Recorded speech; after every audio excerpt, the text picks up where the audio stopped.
pouco sobre o plano econômico. Porque, Beatriz, o que a gente tem percebido nos últimos tempos é uma movimentação do mercado financeiro com uma análise de que Flávio Bolsonaro teria mais rigor das contas públicas do que o governo Lula. E isso tem mexido bastante, tanto com a pontuação da Bolsa quanto também com a movimentação do dólar. O que o Flávio Bolsonaro, então, reserva nesse plano econômico para justamente pegar e falar: olha, mercado financeiro, eu estou de olho aqui naquilo que é importante para vocês? Evandro, eles estão usando no plano do Flávio duas palavras assim de maneira que aparece várias vezes: tesouraço e revogaço. É bastante interessante a gente olhar isso. Então eles falam de tesouraço de gastos e ali listam uma série de medidas para enxugar o Estado e contas públicas no geral. Um exemplo é enxugar o número de ministérios. Então eles querem cortar pelo menos 10 ministérios de acordo com as propostas. Além disso, também falam em tesouraço e revogaço de medidas chamadas burocráticas, ou seja, melhorar o desempenho do país, digamos assim, desburocratizar, principalmente para empreendedores, empresários, microempreendedores. Então, no plano de governo, são citadas diversas regras e legislações que eles consideram, também dentro desse texto, obsoletas, antigas e desnecessárias e que pretendem enxugar ou cortar. Daí o revogaço e o tesouraço entram, então. Além disso, outras coisas interessantes para a gente citar, Evandro, eles citam, por exemplo, cortes e redução de preços de coisas que mexem diretamente com o consumidor. Então, estou falando de conta de luz, por exemplo, e estou falando também do preço dos alimentos. Dizem que reduzindo impostos e tomando ali uma série de medidas econômicas, dá para fazer isso. Casa também com a estratégia pensada lá atrás de mexer com o que mexe com a população na ponta. Economia, então, mercado mesmo e segurança, que a gente vai falar já já. Exatamente. Agora é interessante a gente perceber que nessas pesquisas, né, a segurança pública ela tem aparecido em primeiro lugar como principal preocupação das pessoas. E aí eu quero saber de você, Beatriz Manfredini, de que maneira que ele contempla isso. Aqui nós temos justamente o plano relacionado ao tesouraço, que ele coloca: um governo que facilita a vida e não que cria obstáculos. Um tesouraço da burocracia para integrar serviços, reunir o atendimento em um só lugar e acabar com o que trava o cidadão e o empreendedor. Tesouraço nos gastos públicos, equilíbrio fiscal, reforma do Estado, combate à corrupção e menos impostos. A garantia que tudo o que foi prometido tem lastro.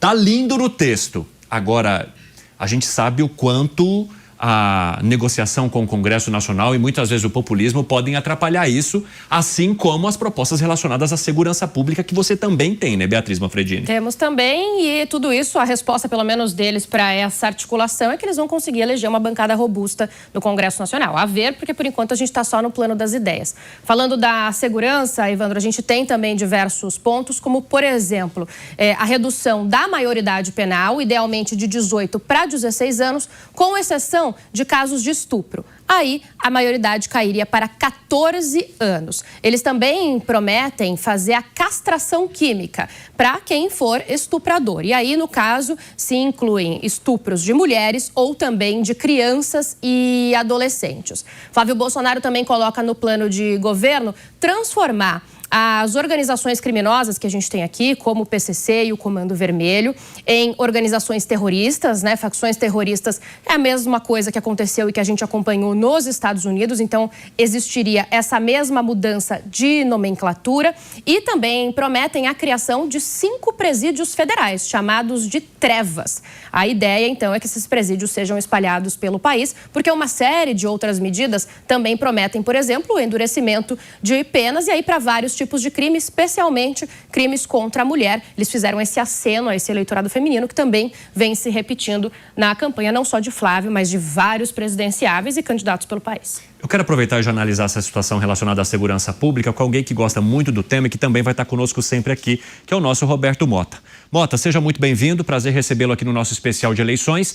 Uma das situações que são apontadas ali por Flávio Bolsonaro é tratar as facções criminosas brasileiras como narcoterroristas. A gente sabe o quanto esse tema gerou debate com o governo atual por conta da preocupação que esse governo diz ter com possível interferência dos Estados Unidos quando você classifica essas facções desta maneira. Como é que você avalia o jeito que Flávio Bolsonaro pega esse tema e diz: na nossa proposta, no nosso governo, sim, elas serão narcoterroristas? Boa noite. Boa noite, Cine. Boa noite, nossa querida audiência.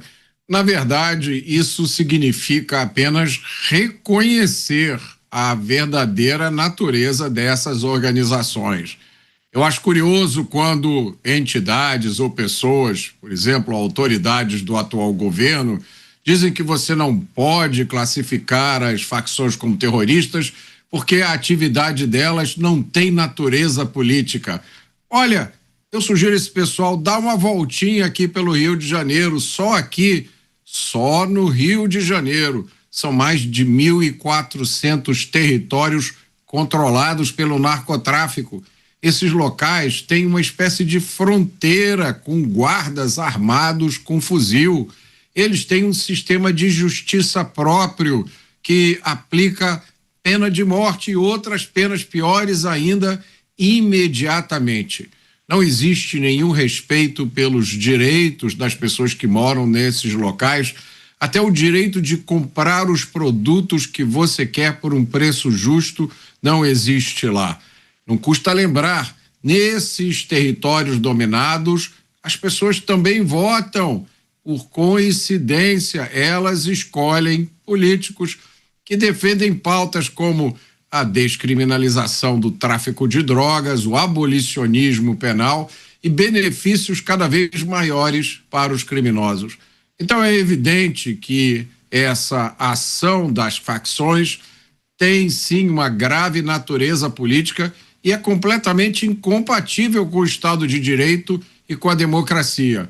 E o programa do Flávio aborda esses assuntos de uma maneira bastante sensata e sóbria, fugindo daquela linguagem histérica e exagerada e colocando tudo nos termos devidos. Legal, Mota. Já já a gente volta a conversar e eu quero avançar nesse tema também com o nosso André Marcília. Marcílio, o que a gente percebe é que Flávio Bolsonaro, ele tem grande representatividade no estado do Rio de Janeiro. E hoje o Rio de Janeiro é um dos principais com a maior dificuldade para se enfrentar o crime organizado, que cresceu bastante ali também nas comunidades.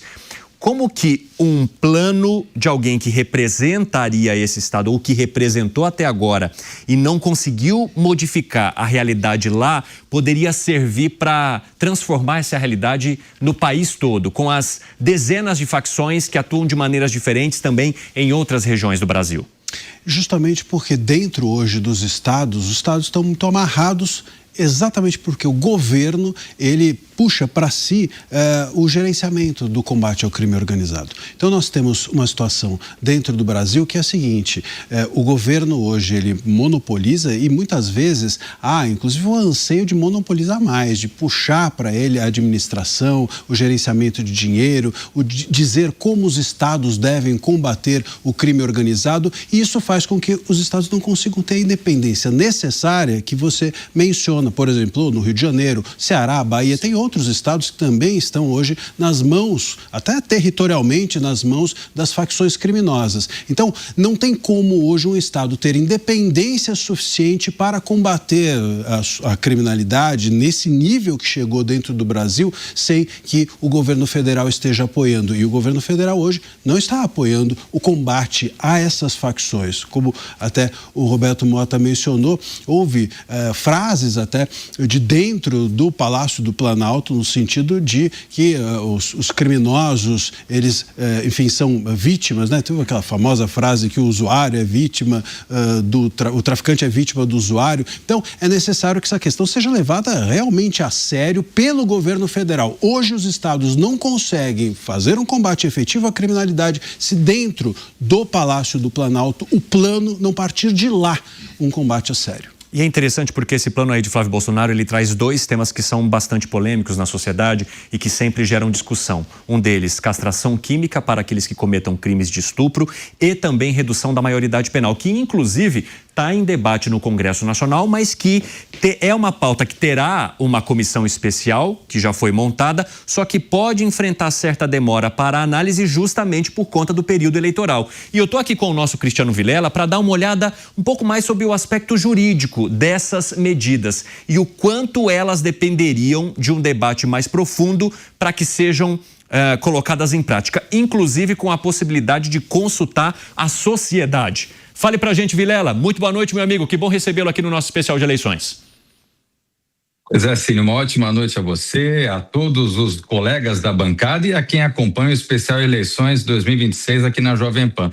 Eu vejo que esses são temas muito fortes, especialmente de um determinado ponto do eleitorado brasileiro, um eleitorado bastante significativo, que apoia essas medidas e que, ao menos, deseja discutir esses pontos. A partir do momento em que uma campanha presidencial coloca isso como um programa de governo, num momento como esse, de uma sociedade claramente dividida, com vieses antagônicos de defesa, de um lado de um campo mais à direita, do outro lado de um campo mais à esquerda, eu vejo que vai na linha de construir um posicionamento onde o governo possa atuar efetivamente para ver esses temas aprovados. É evidente que são temas polêmicos e que vão suscitar uma série de questionamentos dentro do parlamento. Aliás, hoje em dia já suscitam esses questionamentos, vão suscitar questionamentos no judiciário. Não tenho dúvida, o Supremo Tribunal Federal será acionado para analisar a constitucionalidade de eventuais medidas que venham a ser aprovadas, mas me parece bastante importante que uma campanha presidente, ela venha mostrar a cara, ela venha se posicionar e ela venha demonstrar claramente qual será a sua atuação no sentido de fazer com que determinadas pautas sejam discutidas e sejam eventualmente aprovadas ou rechaçadas. Se vai ser aprovado ou não, me parece um outro ponto. Me parece que nesse momento cabe às candidaturas marcar posição e mostrar para o eleitorado quais são as suas propostas, as suas ideias. Cabendo ao eleitorado, esse sim, fazer a avaliação de acordo com o seu pensamento e tomar a melhor decisão agora em outubro.